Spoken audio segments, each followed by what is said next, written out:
On va accueillir tout de suite. On va voir la photo de la semaine. Et la photo de la semaine, c'est Emmanuel Macron qui devait se rendre en Ukraine. Une visite annulée pour des raisons de sécurité.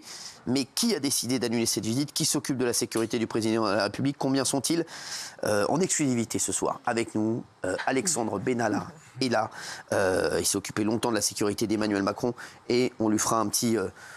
ça va se faire cuire un œuf ou pas, vous allez voir, avec des personnages. Il est avec nous, Alexandre Benalla. Applaudissements pour lui. Merci. Comment ça va, Alex? Merci d'être là. Merci. Alexandre Benalla qui est avec nous. Merci Alexandre. Vous êtes occupé de la sécurité de plusieurs politiques. Vous avez notamment fait partie de l'équipe de sécurité de la campagne de François Hollande. Eh ouais. Mais vous avez également été directeur de sûreté de la sécurité d'En Marche durant la campagne présidentielle de 2017. Vous avez été aussi chef de cabinet adjoint du président après l'élection d'Emmanuel Macron. Déjà, comment vous avez commencé à travailler avec des politiques, pour des politiques? J'ai envoyé mon CV à l'âge de 18 ans. Ah, comme ça, tranquille. Et j'ai insisté un petit peu jusqu'à ce que je sois pris. Ouais. Vous étiez déjà dans la sécurité? J'avais fait quelques missions de sécurité chez moi en Normandie, en parallèle de mes études. Et voilà, j'ai eu une réponse favorable du Parti Socialiste à l'époque, en 2009. Voilà. Et c'était qui à l'époque? C'était Martine Aubry. Ah oui, bah c'est Martine. La maire de Lille, elle m'avait offert des gâteaux un jour quand je suis allé à Lille. Ah ouais. Merci Martine. Non, franchement, elle est sympa. Moi, je croyais qu'elle allait m'offrir du brie, elle m'a offert des... Non, il paraît qu'elle est sympa, Martine Aubry. Oui, ouais. Un peu strict, mais gentil. Ouais, un peu austère. Bah, je sais que vous n'allez pas dire du mal de quelqu'un de gauche, c'est normal. Non, vous avez raison, très sympa. Vous avez travaillé combien de temps avec Emmanuel Macron? 2 ans et demi à peu près. 2 ans et demi. Comment vous l'avez connu? J'ai été recruté par quelqu'un de son équipe et je l'avais déjà croisé à l'époque. Il était dans l'équipe de campagne de François Hollande, pendant la campagne de 2011-2012.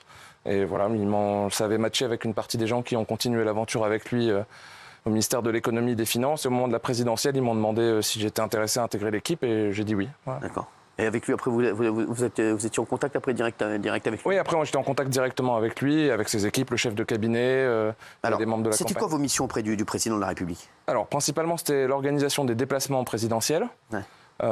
Donc tous les déplacements nationaux, internationaux, la coordination de la sécurité présidentielle, donc la gestion d'un certain nombre de personnes, et son agenda, quand il reçoit des gens, quel événement on va mettre à l'agenda. Vous étiez au courant de tout ce que faisait le... Tout ce qui touchait à l'organisationnel et à sa vie professionnelle et personnelle. Voilà. Ah, ça, donc vous aviez tous les rendez-vous du président, etc. Même moi, j'ai du mal à les donner à mon assistant, donc je ne sais pas comment... Non mais c'est vrai, moi j'ai pas envie de savoir où je suis. D'ailleurs, personne ne sait que je suis là, par exemple. Personne.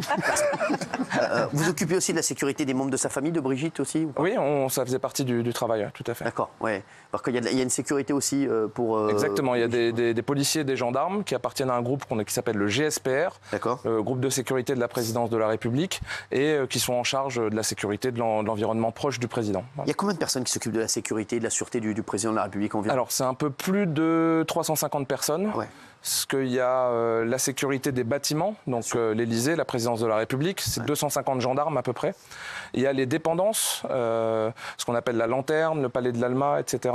Et ensuite, vous avez un groupe d'environ 100 personnes qui est composé de policiers et de gendarmes, d'élite, enfin, sont recrutés au sein des plus beaux services, les services les plus prestigieux de la police nationale et de la gendarmerie nationale, qui sont le GSPR, le groupe de sécurité du président de la République, qu'on voit avec les oreillettes souvent, qui sont les gardes du corps du président, et qui, eux, sont un peu moins d'une centaine à peu près, qui le suivent dans tous ses déplacements à l'extérieur, que ce soit sur le territoire national ou à l'étranger.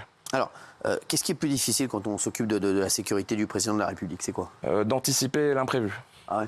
Il y a déjà eu un truc chaud ou pas? Comme ça, non, c'est toujours... Parce que par exemple, la claque, ça, on ne peut pas le prévoir. Et puis le président va au contact, ça, c'est impossible de... Manque d'anticipation. C'est-à-dire que tout le travail de sécurité et de protection autour du président, il repose sur le fait d'avoir anticipé tous les scénarios possibles. Ouais. Le scénario du président qui part à la fin d'une visite, qui arrête le cortège, qui descend et qui va à la rencontre de gens pour lesquels ce n'est pas prévu, malheureusement arrive ce qui peut arriver. Parce que c'était une gifle, mais ça aurait pu être beaucoup plus grave. Ça aurait pu être beaucoup plus grave. Ah, bien sûr, là, parce que là, ça aurait été... Là, un mec avec un couteau comme ça, c'est fini. Hein. Ouais. Le président, là, Non, mais donc c'est ça qui est fou, parce que qu'est-ce qui se passe après un événement comme ça? La première des choses, dans l'immédiateté, on évacue le président, on neutralise les personnes, les agresseurs, qu'on remet à l'autorité locale. Est-ce que ça gueule derrière? Est-ce qu'on dit franchement les mecs là, vous avez abusé? Le président Emmanuel Macron, il n'est pas du genre à gueuler, mais il aime bien comprendre ce qui s'est passé. Donc il y a sans doute un débrief ensuite avec le directeur de la sécurité de la présidence de la République. Est-ce que c'est pas du renseignement qu'il fallait? Parce que peut-être s'il y avait, est-ce qu'il n'y a pas des gens, voilà, quand il y a une foule comme ça, est-ce qu'il n'y a pas des gars à vous qui sont dans la foule, qui essaient d'un peu d'entendre ce qui va se passer? S'il y a un mec qui est un peu agité, un mec qui dit tiens moi. Là ils étaient sur le départ. Comme le GSPR est sur le départ, là où ça peut être un peu buggé un petit peu, c'est par rapport aux fonctionnaires locaux, aux gendarmes locaux qui connaissent leur population, qui à un moment n'étaient pas au bon endroit, au bon moment, et qui fait qu'on est arrivé à... Parce que, en vrai, je vous dis la vérité, on peut mettre toute la sécurité que vous voulez. Là, la sécurité du président sur ce cas-là, ils peuvent rien faire. Le président va au contact, il y a un fou qui lui met une gifle. Impossible. Comment et là, vous êtes battu là-dessus. Si quelqu'un est déterminé à 100%, malheureusement, il n'y a pas de sécurité infaillible. Donc, c'est ça. Ah ouais, vraiment, c'est ça. Non, vraiment, c'est impossible. On essaye de tout anticiper, mais malheureusement, parfois, c'est pas possible. Alors, vous le suiviez partout, le président? Partout, ouais. Partout, donc c'était quoi? Dans la mesure du possible, mais partout. Non, bien sûr, il va pas aux toilettes, non mais c'est sûr, non mais je le sais. On s'arrête à la porte. Non mais oui, bien sûr. Non mais c'est-à-dire partout, vous saviez exactement. Donc Alors nous l'équipe dans laquelle j'appartenais, c'était ce qu'on appelle la chefferie de cabinet. Donc il y avait un chef de cabinet, 3 adjoints au chef de cabinet, et on se répartissait les déplacements parce qu'il y a à la fois un travail de préparation où on doit aller sur le terrain, rencontrer les préfets, les ambassadeurs pour préparer les déplacements, quelqu'un en permanence avec le président et quelqu'un aussi à l'Élysée qui fait le suivi, plus une qui se repose. Donc, je n'étais pas sur tous les déplacements, mais on était 4 à se partager le rôle. Donc, il y a des liens qui se créent, forcément. Oui, il y a des liens de confiance, bien entendu. C'est sûr. C'est comme moi, je suis avec mes gars, c'est vrai qu'on est devenus potes. Exactement. Ah oui, donc, ils sont dans l'intimité, vous êtes obligé de vous entourer de gens que vous supportez. Exactement, on se prête nos slips, tout ça. Je vous le dis, bah oui. J'ai pas eu cette occasion. Non mais c'est quoi vos relations avec le président de la République? C'était cordial, professionnel. Ah vraiment, ouais. C'est quelqu'un de très, très sympa. Pas ami, mais cordial. Oui, je pense pas qu'un président de la République, il ait des amis ou dans l'entourage qui travaille avec lui, mais très cordial, très professionnel, bienveillant. Il est arrivé qu'il vous dise, bon allez, on va se faire une bouffe ce soir ou pas du tout? Alors ça arrivait régulièrement dans ce qu'on appelle la sphère privée, par exemple en allant au ski, vous avez montré une image tout à l'heure, où le soir, au bout du 2e ou 3e jour, il invite l'ensemble de l'équipe, donc des policiers et des gendarmes qui sont autour de lui, à aller prendre une bière autour d'une table ou partager une fondue. Ça, c'est des choses qui arrivaient régulièrement. Un petit niveau de ski, j'ai l'impression. Un petit peu. C'est pas mal, c'est pas mal. C'est pas mal ce que je vois là. Et le président aussi. Il est très bien. C'est pas mal. Et donc, donc forcément, là on discute sur le télésiège, quand vous preniez l'œuf avec lui. C'est l'œuf avec le président. Dans l'œuf avec le président. Non, mais c'est-à-dire que c'est incroyable parce que vous êtes comme ça. Avec le président, comme ça, non mais sans déconner. C'est fou quand même. Avec le président, non mais c'est fou. Et donc forcément, on parle de tout. On parle de tout. Et en tout cas, il s'intéresse à la vie personnelle des gens qui l'entourent, son médecin, son aide de camp. Il connaît le prénom, le nom des enfants de ses gardes du corps. Quasiment tout son entourage, il connaît leur vie perso. Là, la sécurité du président, là, au ski, comme ça, elle est armée ou pas? Oui, les policiers du GSPR étaient armés, tout à fait. Normal, Et on avait des gendarmes aussi, qui sont des gendarmes spécialisés, qui étaient là aussi à côté. Oui, Valérie. Est-ce que parfois le président, parce que c'est lourd d'être tout le temps encadré par une sécurité, essaye d'échapper un petit peu? On se souvient de François Hollande qui n'était pas avec ses officiers de sécurité avec l'épisode des fameux croissants. Est-ce que parfois vous redoutez ça, qu'ils essayent d'échapper c'est déjà arrivé. C'est déjà arrivé? Une fois sur un rendez-vous qui avait lieu dans Paris, où il avait demandé un dispositif réduit parce qu'il voulait être un peu plus tranquille. En sortant sur le perron, il voit qu'il y avait le cortège à son maximum. Il a fait marche arrière, il est monté dans son bureau. Et 20 minutes après, j'ai reçu un coup de téléphone de son secrétariat. C'est bon, le président est sorti par les jardins. Et les gendarmes, le temps qu'ils nous fassent signe, avec un policier du GSPR, on s'est mis à courir et on l'a récupéré devant le Grand Palais. Il était en train de marcher avec une casquette sur la tête, tranquillement, en allant à son rendez-vous au restaurant. C'est incroyable. Ça l'a fait rire d'ailleurs de voir qu'on l'avait retrouvé. Vous avez tardé, les gars. C'est drôle, c'est drôle. Qui décide si le président de la République peut ou ne pas aller quelque part? Puisque là, il a annulé son voyage en Ukraine, sa visite en Ukraine, pour des raisons de sécurité. Qui décide?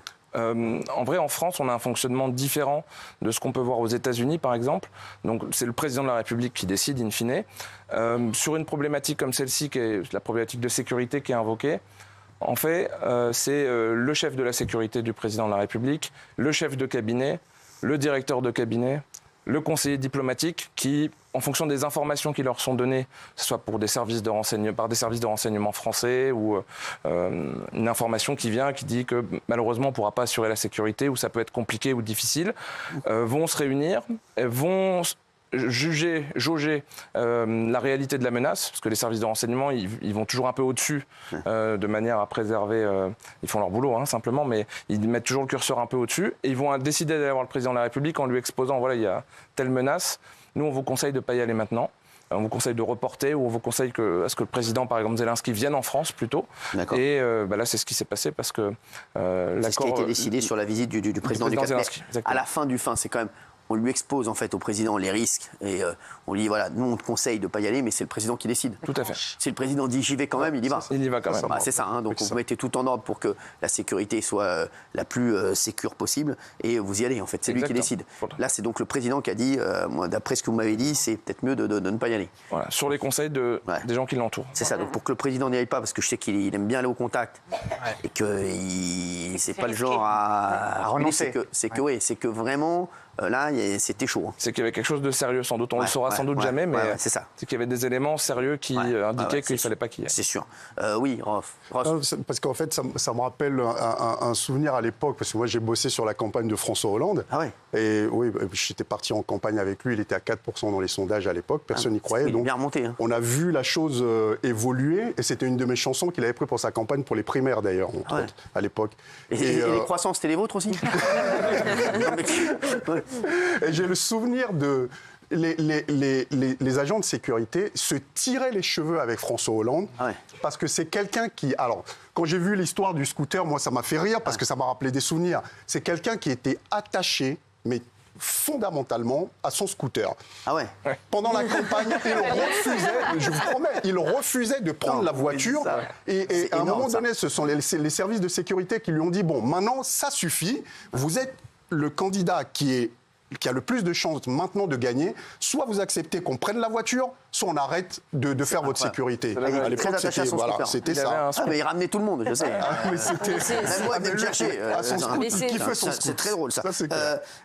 Qu'est-ce que vous faites maintenant, Alexandre? Chef d'entreprise. Voilà. D'accord. D'accord. Vous travaillez plus avec les politiques? Non, des politiques étrangers, des chefs d'État étrangers, mais plus politiques français. Vous avez encore des contacts avec certains politiques? T'es mes amis, bien sûr, toujours. Certains que j'ai connus, j'avais 18 ou 19 ans à l'époque, donc j'entretiens toujours. Et avec le président? Avec le président, non, mais j'envoie des SMS de temps en temps, fêter l'anniversaire, la bonne année. Comme il est poli, il répond, donc... Et avec Brigitte? Non. Brigitte, non. Oui, Gilles. Dans les films américains, parfois, on voit le président de la République, le président américain qui est exfiltré. Est-ce que ça arrive que parfois les 3 gardes du corps les plus proches du président en France disent « là, c'est trop dangereux, on vous exfiltre, on s'en va directement » et le grand public ne sait pas forcément ça? Alors que le grand public ne le sache pas, il y a eu 2 épisodes. Il y a un épisode que j'ai vécu personnellement, c'était un salon de l'agriculture, où il prend un œuf sur la tête. Et là, on prend le contrôle en fait, sur la situation, donc il n'a plus trop le choix, il nous suit. Même si après, il n'est pas très content qu'on l'ait plié en 2, etc. Il dit, voilà, c'est un non-événement, on y retourne, changez-moi de costume, et voilà. Le 2e épisode, c'était le théâtre. Où il y avait M. Bouafs qui était venu faire son cinéma un petit peu. Et là, il a décidé de sortir calmement, et on se rappelle de ces images un peu... brouillon à la sortie. Bon, c'est les 2 épisodes que j'ai en tête, mais sur une vraie menace réelle, j'ai pas de souvenir particulier. Oui, c'est une question concernant. Est-ce que le président français, sur le territoire national, j'entends pas international, est considéré comme à haut risque? C'est la personnalité en France la plus à risque. Ah ouais, mais concrètement, je veux dire, par exemple, il n'est pas autant en risque que le président américain sur son propre sol, par exemple? Je pense que nous, on considère la menace comme étant... C'est le numéro 1. C'est qui les personnes les plus à risque? Alors aujourd'hui, en France, il y a un classement qui est fait par une unité des services de renseignement qui s'appelle la DGSI, qui a une unité qui s'appelle l'UCLAT, une unité de coordination lutte antiterroriste, et qui met une note de 1 à 4 selon la menace. Donc il y a des gens qui sont au niveau 4. Il peut y avoir une menace, mais pas forcément très claire, très nette. Une menace de niveau 3, c'est-à-dire qu'on a identifié que la personne pouvait se faire assassiner, subir un attentat pour des raisons qui soient politiques, de terrorisme notamment. Aujourd'hui, je dirais qu'il y a le président de la République. En dessous, juste à côté, les ministres régaliens, intérieur, justice, affaires étrangères, défense. Et à côté, de la même façon, on peut penser aux journalistes de Charlie Hebdo, on peut penser à des journalistes qui sont menacés par la sphère islamiste intégriste ou pour des raisons politiques, par exemple des réfugiés politiques qu'on a en France qui ont échappé, on a eu plusieurs exemples ces dernières années, à des tabassages ou à des choses comme ça en France.